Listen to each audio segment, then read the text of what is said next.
garden in Christchurch, Barbados. And here you see Mr. Marshall. He has planted almost every tree that he can lay his hands on. And in speaking to Mr. Marshall, I heard his vision for the area, for what he hopes to accomplish in this garden. And I have heard the thing that I think that makes sense to black people, that something that we can do, something that's tangible that we can do right now that can work. Because we're always wondering how can we how can we as a people come together and achieve economic success?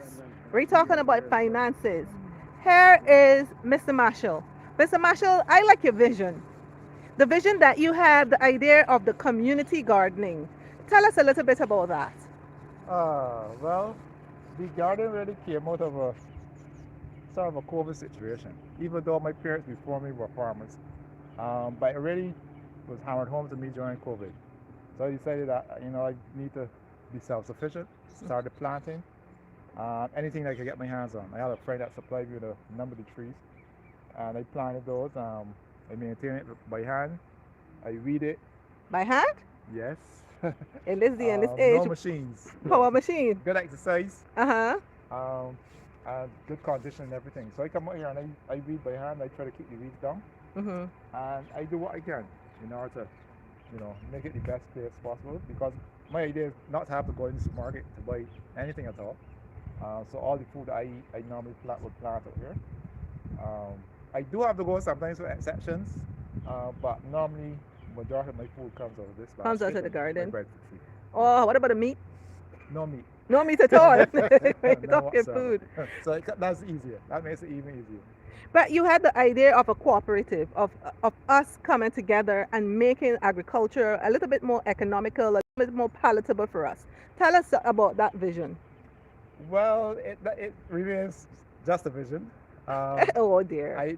the problem is getting persons to commit themselves to working because farming is hard work.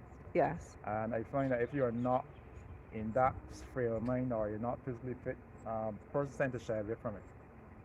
But at the end of the day, it is absolutely essential Hmm. for us as a people to, in order to move us forward because we can't afford to keep talking about things that we really should be doing. So my idea is to, just my whole approach to life is to take the bull by the horns and do what I need to do. Great. And so I have problems with people who tend to talk too much about things. We have all these pie in the sky ideas about things, and we have been talking for years. So and I think it's time that we get active and do what is necessary. Yes. But you said that we've been talking a lot and getting nothing done. And most of the time we have these pie in the sky ideas that doesn't really work. But what you said about the cooperative, I'm going right back there. How can it work? Because I see it as something simple, easy, feasible. Like I'm from Grenada, you're from Barbados. If you have to build a house in Grenada, back in the day, they had something called a maroon or cutting cane. Everybody would come together and cut a little cane. So tell me how you envision people coming together to work on the land. Well, very much the same way. I think that if we have a group of committed people, there's no reason why we can't come out here and work, plant, and then we go from one spot to the next, provided we have the land, provided we have the resources, and work and do the same thing. So we move from here, we go in St. John, we go in St. George, Hmm. we go in Salters, because we have the land available, but it just needs the commitment from persons to be able to get things done.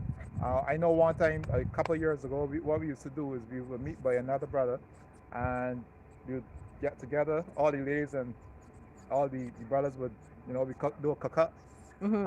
and we eat, and then we go, we work, and I envisioned that. That was nice, and I would like to have that started again, because that's the only way that we can move forward, you know. Okay, sometimes persons may feel that, okay, I will come and work on your land, and then you come and work on my land.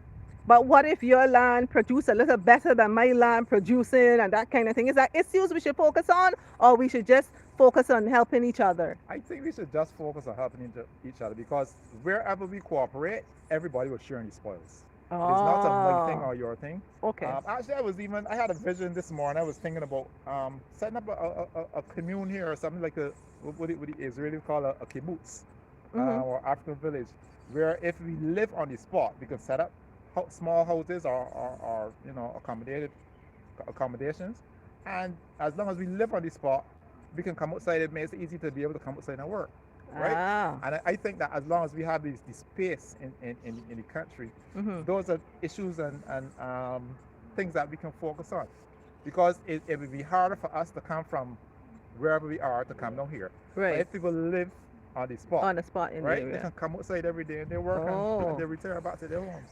I Right? read in a newspaper that the Clico lands, that the governments were releasing them for agricultural purposes. Maybe that vision that you have can work, because those would be vast amounts of land. So you put up little house spot. You don't own it. It's a communal thing. If you have a problem with housing or something, you live on the land and you pay your rent by working in the land. Correct. You know, Correct. so that can work. You provide housing, you provide food, and hopefully you get an opportunity to sell some and make some money. I know. What do you think about that? I think that's an excellent idea. I think we have to move away from the individualistic way that we tend to do things in Barbados. It's very Eurocentric. And I look at other cultures, I look at the Indians, Europeans, they do things very much the same way, right? But at the end of the day, although we may have white people who have the money who will live in separate houses, us coming from a very poor working class background cannot always afford to do that. So I think the best way forward is to be communalistic, Hmm. come together, pool whatever resources we have, work towards the common good of ourselves. I think that's the best Unity way. is indeed Yes, strength. yes. Unity is indeed You know, strength. every December we celebrate Kwanzaa. We talk about all these fancy Ah. principles, Hmm. but how often do we put them into effect? Yeah. Right? I like to talk about shopping, uh, particularly from black businesses. When I get the time to shop, I make sure that where I shop is among the common people. I go into the market, I mingle, I buy things, I buy here, I buy there. Hmm. And then I go into the black supermarkets. I hardly have to go into a white supermarket unless, it is something that a black supermarket doesn't provide. So I live by those principles every day. Hmm. And I would like to encourage the other Mhm. Pan-Africanists Yeah. and those among us who are like-minded Mhm. to do the same thing, Okay. right? Come together wherever we can, try to help each other. I grow a lot of stuff, and I don't have a problem with. I can't use everything I have, Yes. so I give away a I lot. got. Yes, of I what just grow, got some of your spoils. right? And that's the way we have to live. Yes. We have to be able to support each other that way. Yeah, some serious breadfruit. One more thing I wanted to ask though.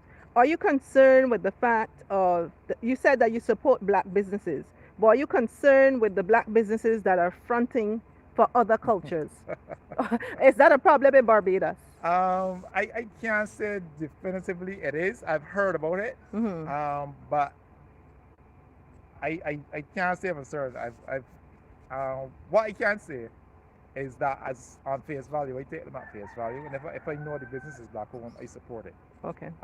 Mind you, there are black businesses over the years, and I remember writing to one supermarket chain and complaining about the level of service that was given to me, which was on par compared with the white business. Hmm. And that's where we fall down. I think that wherever possible, we have to hold each other accountable. Hmm. It's not just say we're going to support a black business, but in return, we need to be given proper treatment. We need to be given proper service. Hmm. We need to give them proper products Yeah. as brothers and sisters, Yeah. right? So it must be reciprocal. Hmm. And with that in mind, that is the way how we need to move forward from here, because it's not a one-sided affair. Hmm. So why do you think that we don't treat each other? We tend to not respect each other or don't think that we as a people need to give our people the best. Why is that? I don't think, you see, to me, it's a crab in the barrel attitude, where we live in societies and we take each other for granted. So therefore, we don't see the importance of treating a person who comes into our supermarket the same way we would treat a white person. And because of that, we tend to fall down in that respect. Now, I've worked at many white businesses, and I find that they would shy away from doing things that you would normally find in a black institution, Hmm. because right away persons will level the cry of racism against them.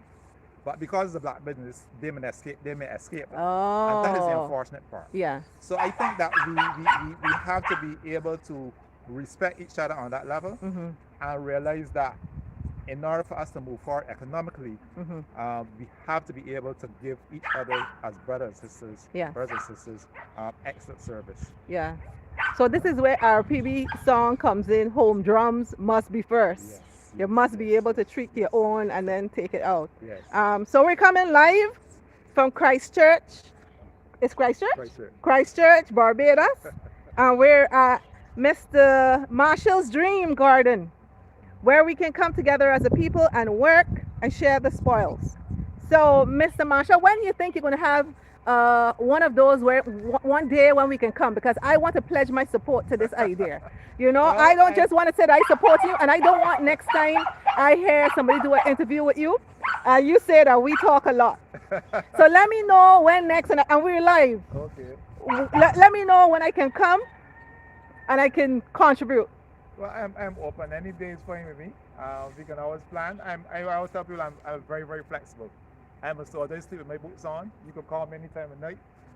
So I want to extend that invitation anytime. Anything. is good with me, Okay, so right? contact Mr. Marshall.